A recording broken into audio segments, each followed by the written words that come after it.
परिवर्तन नहीं होगा। परिवर्तन होगा और बाप बोल के होगा, और ऐसा परिवर्तन होगा जो शायद जो लोग 30 साल, 40 साल, 50 साल उम्र के लोग हैं, वो लोग कभी खुद विश्वास नहीं कर पाएंगे कि 2025 जीवन का इतने सारे ट्रांसफॉर्मेशन, इतने सारे परिवर्तन को लेके आ रहा है। क्योंकि मैं इतना साल से एस्ट्रोलॉजी में हूँ जी, 2025 में सारे के सारे ग्रह परिवर्तनरत हैं। आपका बात है कि मैं ज्योतिष को विश्वास नहीं करता था। जब नहीं करता था तो मैं ठीक था, आज विश्वास कर रहा हूँ तो मुझे दूर दूर तक कहीं भी कोई परिवर्तन का नज़र नहीं आ रहा है।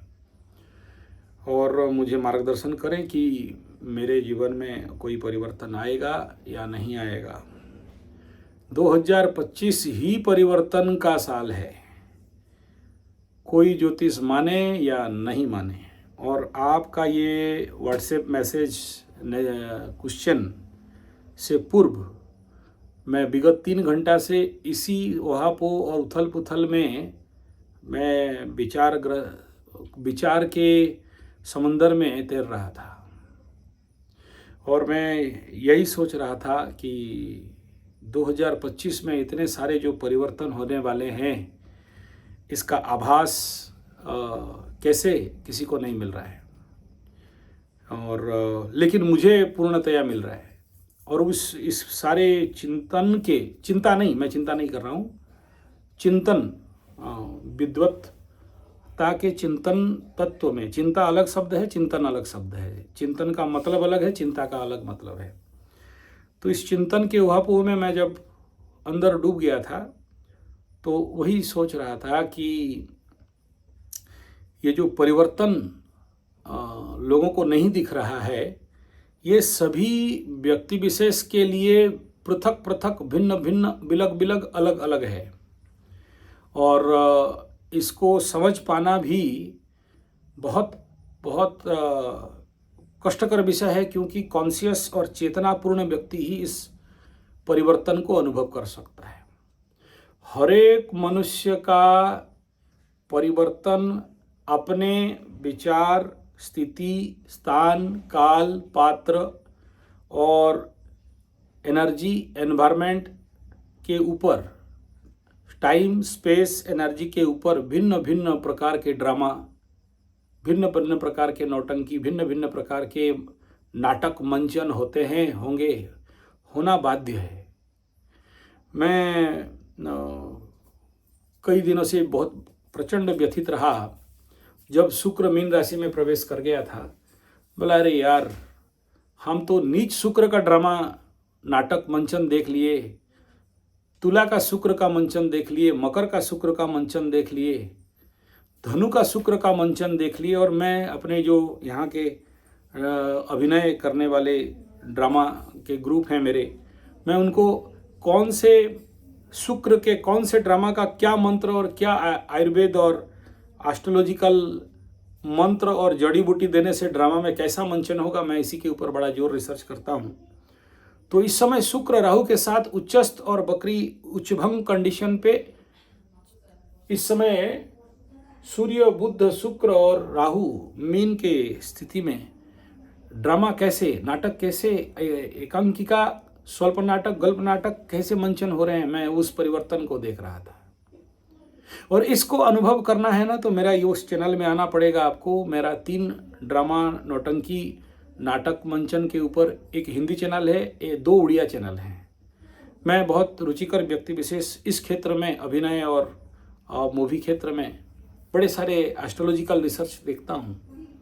तो उसको अगर देख पाएंगे तो आपको समझ में आएगा, क्योंकि परिवर्तन को देखने वाला आँख और समझने वाला बुद्धि और चेतना का आवश्यकता होता है। और अगर आप अपने जो कुछ भी अपने मन को आप जो रूप दिए हो कि परिवर्तन माने ये, परिवर्तन माने आर्थिक, परिवर्तन माने सामाजिक, परिवर्तन माने मानसिक, परिवर्तन माने शारीरिक, ये जो भी आप अपने लेवल पे रखे हैं, उसके तहत हो सकता है नहीं हो, वो एक अलग विषय है। लेकिन परिवर्तन चिरंतन सत्य था, है और रहेगा। आज तक ऐसा कोई व्यक्ति विशेष, घटना विशेष, जीवन विशेष नहीं है जिसके जीवन में परिवर्तन नहीं है। और मैं तो 43 साल से, जब से एस्ट्रोलॉजी जगत में मैं जन्म लिया, एस्ट्रोलॉजी में जन्म लिया, 1981 ऑफिशियली काम करना चालू किया। उससे पहले बाप दादाओं के देखते देखते आया हूँ। ग्रह गोचरों को अभी तो नेट में मिल जाता है, उस समय पंजिका में, पंचांग में देखते थे। और शायद मैं जितना अनुभव करता हूँ, हर एक ग्रहों का परिवर्तन में, चलन में, गोचर में, व्यक्ति के जीवन में परिवर्तन। कुछ लोग आते हैं, कुछ अभिनय होता है, कुछ चले जाते हैं, कुछ अभिनय समापन हो जाता है। इस समय इतने सारे लोग मर रहे हैं, आसपास आप देखो, इधर वो मर गया, उधर वो मर गया, वो मर गया। इतना मरने का खबर अगर आप देख लोगे 2024 में कितने लोगों के जीवन में आया था, जो 2025 जनवरी, फरवरी, मार्च के अंदर आ रहे हैं। कई सारे नए घटनाएं जो कभी सोचे नहीं थे वो घट रहा है। और हर एक बड़े बड़े घटनाओं क्रम को देखोगे तो कहीं ना कहीं हर एक दिन का ग्रह का गोचरीय स्थिति का कारण होता है। और अगर बड़े निरंतर और गहराई से अध्ययन करते हो मेरे चैनल को, हर एक गोचर फल को, तो देखना उसके साथ मैं सामंजस्य लगाता हूँ। साथ में इसीलिए मैं खास ट्रू पॉलिटिकल एस्ट्रोलॉजी एनालिसिस के ऊपर भी एक चैनल बना के रखा कि पॉलिटिकली क्या चेंजेस हो रहे हैं, मनुष्य जगत में क्या परिवर्तन हो, इसलिए अलग चैनल बनाया, बिलग चैनल बनाया। तो आप अगर ये कह रहे हो कि कोई चमत्कार ही आपके जीवन में परिवर्तन करेगा, यस जरूर, चमत्कार तो असंभव ही है, लेकिन उस चमत्कार का देखने के लिए आँख चाहिए और अनुभव करने के लिए चेतना चाहिए। और वो जो परिवर्तन है, ज़्यादा नहीं, आपको थोड़ा सा और इंतज़ार करना पड़ेगा। जब 6 ग्रहों का हुजूम मीन राशि को छोड़ के एक एक करके आगे जाएंगे और शनि बाबा भी 3, 4, 5 डिग्री तक मीन राशि में पावर में आएंगे। और बड़े सारे परिवर्तन तो 29 तारीख संध्या के समय भी आपको अनुभव हो सकता है। अगर एस्ट्रोलॉजिकली आप ओतप्रोत भाव से ponder over it and the energy and consciousness, तो आपको अनुभव हो सकता है। ये सब बड़े विद्वत और ज्ञान का विषय है। और आज हमारे यहाँ मंचन हुआ था कालिदास नाटक, हालांकि उड़िया का था, और मेरे उसी चैनल में मिल जाएगा उड़िया ड्रामा नाटक उड़ीसा संस्कृति कला, उस संजय जी 75 में, हो सके तो मैं लिंक भी दे दूंगा। अभी तक अपलोड नहीं हुआ, जस्ट अभी वहीं से आ रहा हूँ। और मैं छोड़ता भी नहीं ऐसे पांडित्य भरा विषय को। और कालिदास के जीवन चरित्र को अगर देखते हैं और तुलसीदास के जीवन चरित्र को अगर देखते हैं, कर्ण के जीवन चरित्र को देखते हैं, तो ये सब एक एक महानतम मातेश्वरी का साधक रहे।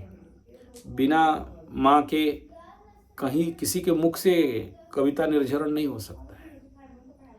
अगर कालिदास, महामूर्ख कालिदास से महाकवि कालिदास होता है, तो इससे बड़ा और परिवर्तन क्या हो सकता है। और अपात्रे द्यते ज्ञानम धनम दानम, जिसके कारण उसका प्राण चला जाता है, जिसके लिए वो मर जाता है, कालिदास। और इसी का स्वरूप कर्ण का मृत्यु, इसी का स्वरूप इनके जितने सारे कष्ट पाने का तत्व है। तो सुख और दुख, कष्ट और आनंद के मध्य में परिवर्तन अवसंभावी है। फिलहाल आपके प्रश्नों का उत्तर और आपका मानसिक पटल को शुद्ध इसमें कर पाऊँ, आप केवल और केवल 2025 का हर दिन डायरी लिखना चालू कर दीजिए। किस दिन क्या हुआ, कौन आया, किसे मिले, और देश विश्व में क्या परिवर्तन हुआ, और अपने जीवन में क्या परिवर्तन हो रहा है या होने वाला है। अभी आपको दिखाई नहीं दे रहा है, नेचुरली मेरे अंदर में भी यही भावना आ रहा था कि दिख तो नहीं रहा है। लेकिन जब आज उस मंचन को देखा तो मैं देख रहा था कि कुछ मूर्ख एक्टर भी उच्च का शुक्र के समय बहुत अच्छी एक्टिंग कर लेते हैं। तो महाराज ऐसा है, परिवर्तन आप जिस दृष्टिकोण और जिसके इंतजार में हो, वो जैसे कि मकर राशि में अभी परिवर्तन सबसे इम्पोर्टेंट है कि मनस पटल में चल रहा है। जैसे जैसे मकर के चंद्रमा से शनि दूर दूर जा रहे हैं, ऐसे ऐसे मकर राशि का मन साफ होते होते जा रहा है। तुला राशि का पंचम शनि था और जैसे जैसे शनि बाबा मीन की ओर जा रहे हैं पनौती उतर रहा है, और जिनका ढैया था उनका ढैया में परिवर्तन हो रहा है। वृश्चिक का ढैया था, उनको पनौती लग रहा है। कन्या का छठा शनि था, सप्तम शनि में भय का वातावरण चल रहा है। हम क्योंकि बहुत सारे लोगों का कुंडली देखते रहते हैं, लोगों की मनोभावनाओं को टटोलते रहते हैं, तो हमें जल्दी पता चलता है। आप लोगों को थोड़ा कम पता चलेगा, लेकिन चलेगा जरूर, रोक नहीं सकते। होना स्वाभाविक है। और इसमें कंक्लूजन इतना ही है सर कि wait for next 3 to 4 month, बहुत कुछ देखने में आएगा। और निराश मत होइए, नेगेटिव भावनाओं को मन में स्थान मत दीजिए, क्योंकि सबकॉन्शियस को कोई समझ नहीं है। सबकॉन्शियस को जो फीड देंगे वही करेगा। अगर आप निराश होते हो, हताश उदास होते हो और मन में नेगेटिव नहीं का भावनाओं को स्थापन करते हो, तो स्वाभाविक परिवर्तन होने से भी आपको परिवर्तन दिखाई नहीं देगा। और मन में अगर पॉजिटिव डालते हो के रहेगा, होना ही है, नहीं हो के रुक नहीं सकता। ब्रह्मा विष्णु महेश्वर का भी दम नहीं है परिवर्तन को रोकने के लिए। कालिदास केवल महाकवि नहीं थे। अश्वाकृत कालिदास स्तुति को देखिए, और कालिदास के एस्ट्रोलॉजी को देखिए, एस्ट्रोलॉजिकल सूत्र। उसे पता था कि मुझे एक वेश्या मारेगी, लेकिन वो वेश्या के पास जाते हैं, वो बाधा नहीं दे रहे हैं। कृष्ण को पता था कि उसका भांजा मरेगा, लेकिन परिवर्तन को बाधा नहीं दे रहे हैं। तो ये क्षेत्र है ऐसा, क्षेत्र योग 2025। जो लोग भी मेरे उम्रदार हैं वो खुद अनुभव करेंगे कि जिंदगी में जितना सारा परिवर्तन नहीं देखे 2025 में, कई गुना ज़्यादा परिवर्तन देखेंगे। किसी के आंख से आंसू आएगा तो किसी के आंख से आनंद निकलेगा। कोई हल्का हो जाएगा तो कोई भारी हो जाएगा। इस समय मेष राशि वाले कोई आंख से आंसू में रो रहे हैं, तो कोई मेष और सिंह राशि एक्सीडेंट होके पैर में स्क्रू लगा चुका है। कोई मेष राशि अपने सास बहू को दुर्व्यवहार कर रहे हैं, तो कोई मेष राशि अपने माँ बाप को दुर्व्यवहार करके उनको दूर भगा रहे हैं। तो कहीं मकर वाले अपने गलतियों से सुधार करके अपने जीवन में एक उन्नति का मार्ग खोज रहे हैं। वहाँ कहीं कुंभ और मीन इंतजार करके बैठे हैं, एक आशा में कि शनि जब अपना गोचर करेगा तो हमारे जीवन में परिवर्तन होगा। तो आप विश्वास करें या ना करें, समय सभी को विश्वास करा देता है। मेरा बात का आपको समझ में आए नहीं आए, शनि आपको विश्वास करा देगा। धन्यवाद।